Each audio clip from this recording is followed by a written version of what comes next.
সার্বিকভাবে হয়তো আপনাদের কিছু অসুবিধা হচ্ছে, এটার জন্য আমরা দুঃখ প্রকাশ করছি। প্রিয় সখীপুরবাসী, জুলাই গণ অভ্যুত্থান হয়েছিল 2024 সালে। 2026 সালে আজকে 2 বছর আমরা বর্ষ পূর্তি উপলক্ষে এই সকল বিভিন্ন উপজেলায় আমরা যাচ্ছি জুলাই পদযাত্রা নিয়ে। আমাদের এবারের জুলাই পদযাত্রা 5টি বিষয়কে সামনে রেখে আমরা এসেছি আপনাদের কাছে। সেই 5টি বিষয় হচ্ছে গণভোটের গণরায় বাস্তবায়ন। আপনারা জানেন 2024 সালের গণ অভ্যুত্থানের পরে আমাদের সকলের দাবি ছিল সংস্কার, অর্থাৎ দেশের পরিবর্তন।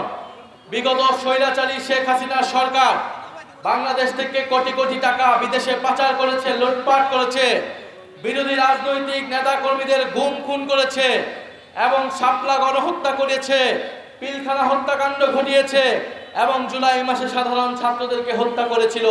সেটার বিচার আমরা চেয়েছিলাম। আমরা এমন একটা দেশ এবং সরকার চেয়েছিলাম যাতে বাংলাদেশে কথা বলার অধিকার থাকে, মত প্রকাশের অধিকার থাকে। সে কারণে সংস্কারের দাবি এসেছিল এবং আপনারা দেখেছেন 32টি দল মিলে দীর্ঘ 6-7 মাস ধরে আলোচনা করে তারা জুলাই সনদ প্রণীত করেছিল এবং সেই জুলাই সনদের জন্যই পরবর্তীতে নির্বাচন হয়েছিল, গণভোট এবং সংসদ নির্বাচন একসাথে হয়েছিল। সেই সংসদ নির্বাচনের পাশে গণভোটে আমরা সবাই হ্যাঁ অথবা নাতে ভোট দিয়েছিলাম। বাংলাদেশের 70% মানুষ হ্যাঁ এর পক্ষে, সংস্কারের পক্ষে ভোট দিয়েছিলেন কিনা আপনারা? হ্যাঁ এর পক্ষে ভোট। আমরা সবাই কিন্তু হ্যাঁ এর পক্ষে, সংস্কারের পক্ষে ভোট দিয়েছিলাম। কিন্তু এই বিএনপি সরকার ক্ষমতায় আসার পরে পাল্টে গিয়ে সেই সংস্কার এবং জুলাই সনদকে জানিয়েছে, গণভোটকে অস্বীকৃতি বাস্তবায়ন করে নাই। সংস্কার হচ্ছে জনগণের ম্যান্ডেট। আপনারা আমরা সবাই ভোট দিয়েছি সংস্কারের পক্ষে। কেন আমরা সংস্কার চাই? আমরা সংস্কার চাই যাতে পুলিশ সংস্কার হয়, পুলিশ কোনো দলীয় পুলিশ না হয়, প্রশাসন কোনো দলীয় পুলিশ প্রশাসন না হয়। আপনারা আদালতে গেলে যাতে ন্যায় বিচার পান। যদি জুলাই সনদ বাস্তবায়ন না হয় তাহলে চাঁদাবাজি, দুর্নীতি কোনো কিছুই বন্ধ হবে না, মাদক কারবারি বন্ধ হবে না, কারণ পুলিশ দলীয় পুলিশে পরিণত হবে, এদের কাউকে গ্রেফতার করতে পারবে না। আমরা দ্বিতীয় বিষয় বলেছি যে কর্মসংস্থান বৃদ্ধি করতে হবে। জুলাই অভ্যুত্থানে তরুণরা, ছাত্ররা নেমে এসেছিল চাকরির দাবিতে, কর্মসংস্থানের দাবিতে। আপনাদের প্রত্যেকের ঘরেই কিন্তু তরুণরা রয়েছে, তরুণীরা রয়েছে, তাদের চাকরি দরকার, কর্মসংস্থান দরকার। এই বিএনপি সরকার ক্ষমতায় আসার আগে বলেছিল 1.5 বছরে 18 মাসে তারা 1 কোটি কর্মসংস্থান। কয় কোটি? 1 কোটি কর্মসংস্থান। 4 মাস গিয়েছে, কয়টা কর্মসংস্থান তৈরি হয়েছে? একটাও কর্মসংস্থান তৈরি হয় নাই। যে বাজেট দিয়েছে সেই বাজেটে কোনো কর্মসংস্থানের রূপরেখা পর্যন্ত নাই। এরপরে আমরা বলেছি বিদ্যুৎ বিভ্রাট, বিদ্যুৎ সংকট নিরসন করতে হবে। শেখ হাসিনা সরকার কোটি কোটি টাকা লুটপাট করেছে বিদ্যুতের নামে, দুর্নীতি করে। এবং আপনারা জানেন যে সারা দেশে এখন লোডশেডিং হচ্ছে, 7 ঘন্টা 8 ঘন্টা করে লোডশেডিং হচ্ছে, কারেন্ট থাকতেছে না। সখীপুরে কি কারেন্ট থাকে? লোডশেডিং হয় কি না? যদি লোডশেডিং হয় তাহলে এই বাজারগুলো কিভাবে চলবে? যদি লোডশেডিং হয় শিল্প কারখানা কিভাবে চলবে? যদি লোডশেডিং হয় তাহলে কৃষিতে সেচ ব্যবস্থা কিভাবে হবে? যদি লোডশেডিং হয়, যদি বিদ্যুৎ সংকট নিরসন না হয় তাহলে কোনোভাবেই দেশের অর্থনীতি নিরসন করা সম্ভব নয়। ফলে আমরা দাবি জানাচ্ছি দ্রুত সময়ের মধ্যেই বিদ্যুৎ সংকট নিরসন করতে হবে, অবৈধ চুক্তি বাতিল করতে হবে এবং দুর্নীতি, লুটপাট বন্ধ করতে হবে। আমরা আরো দাবি জানিয়েছি যে দ্রব্যমূল্যের ঊর্ধ্বগতি নিয়ন্ত্রণ করতে হবে। নিত্য প্রয়োজনীয় চাল, ডাল, তেল, গ্যাস, চিনি এই সব কিছুর দাম কমাতে হবে। সিলিন্ডার গ্যাসের দাম হয়েছে কয়েক গুণ, বিদ্যুতের দাম 17% বৃদ্ধি করেছে এই সরকার আসার পরে। আন্তর্জাতিক যুদ্ধে ইরান আমেরিকা যুদ্ধের দোহাই দিয়েছে, সেই যুদ্ধ কিন্তু এখন শেষের পথে এবং আন্তর্জাতিক বাজারে কিন্তু তেলের দাম কমিয়ে দিয়েছে। কিন্তু বাংলাদেশে এখনো জ্বালানির দাম কমে নাই। কমেছে?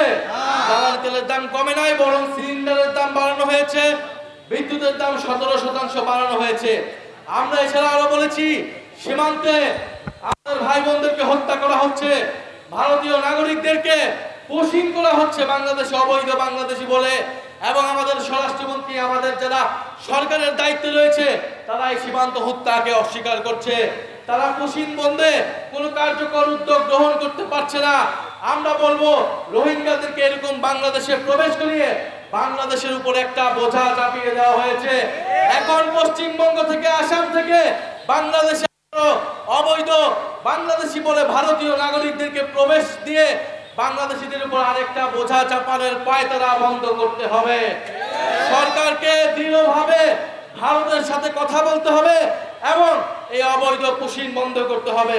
প্রিয় সখীপুরবাসী, আপনারা গতকাল যে কর্মসূচি ছিল শান্তিপূর্ণ কর্মসূচিতে ককটেল ফাটিয়ে, বোমা ফাটিয়ে তারা মনে করেছিল আমাদের পদযাত্রা বন্ধ করবে, আমাদের পদযাত্রায় জনজোয়ার বন্ধ করবে, কিন্তু তারা সখীপুরবাসী প্রমাণ করে দিয়েছে এই সকল ষড়যন্ত্র পরিকল্পনা ব্যর্থ করে দিয়েছে আজকে এই সখীপুরের পদযাত্রা পথসভা। ফলে সখীপুরবাসীকে আমরা কৃতজ্ঞতা জানাই।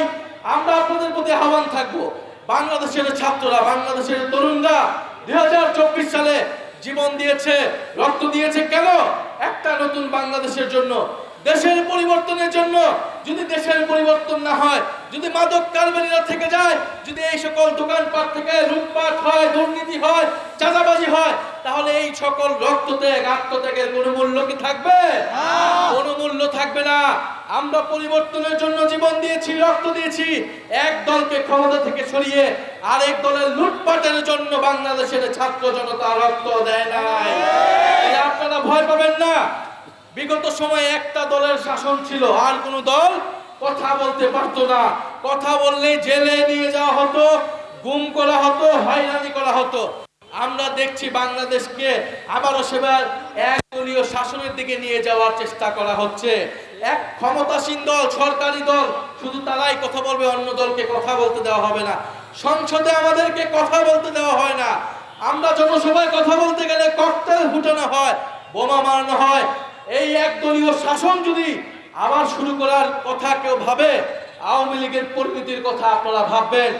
আওয়ামী লীগ 16 বছর একদলীয় শাসন করে দিল্লিতে হেলিকপ্টার নিয়ে পালাতে হয়েছিল। এখন তারা নিষিদ্ধ টাকা দিয়ে কয়েকটা মিছিল করে তারা হচ্ছে বাংলাদেশে অস্থিতিশীলতা তৈরি করার চেষ্টা করছে। সেই আওয়ামী লীগের বিরুদ্ধে আমরা ঐক্যবদ্ধভাবে থাকবো। তবে সখীপুরবাসী, আপনারা জানেন 5ই আগস্টের পরে আমরা ন্যায় বিচার চেয়েছিলাম, কিন্তু মামলা বাণিজ্য হয়েছে কিনা?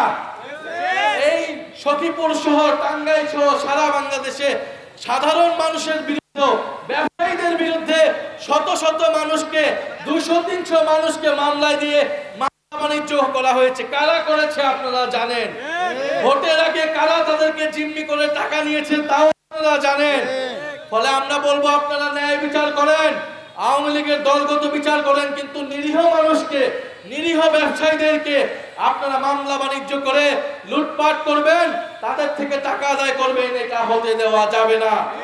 প্রিয় সখীপুরবাসী, আপনাদের প্রতি আহ্বান থাকবে, আমাদের জাতীয় নাগরিক পার্টি এনসিপি সখীপুরে সক্রিয় আছে। আমাদের এখানকার উপজেলা আহ্বায়ক আছেন, আমাদের এখানকার পৌরসভার মেয়র প্রার্থী আছেন। আপনারা তাদের নেতৃত্বে সখীপুরবাসীর লুটপাট, দুর্নীতি, চাঁদাবাজি, মাদকের বিরুদ্ধে আমরা ঐক্যবদ্ধ থাকব। পাশাপাশি জুলাই সনদের জন্য আপনারা কথা বলবেন, সংস্কারের জন্য কথা বলবেন। এখানে অনেক পুলিশ ভাইয়েরা আছেন, আমরা চাই এই পুলিশ জনগণের জন্য কাজ করবে।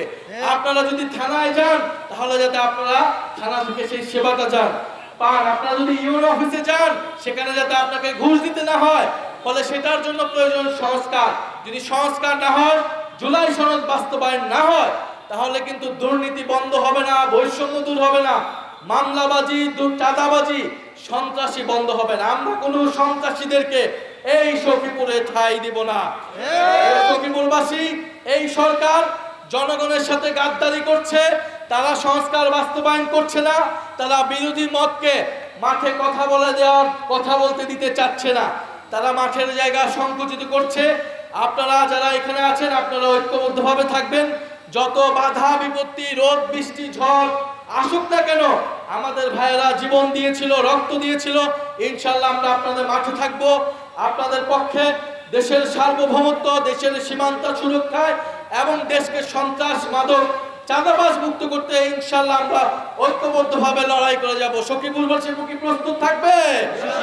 মাদকের বিরুদ্ধে প্রস্তুত থাকবে? চাঁদাবাজির বিরুদ্ধে প্রস্তুত থাকবে? আমরা কি কাউকে ভয় পাবো?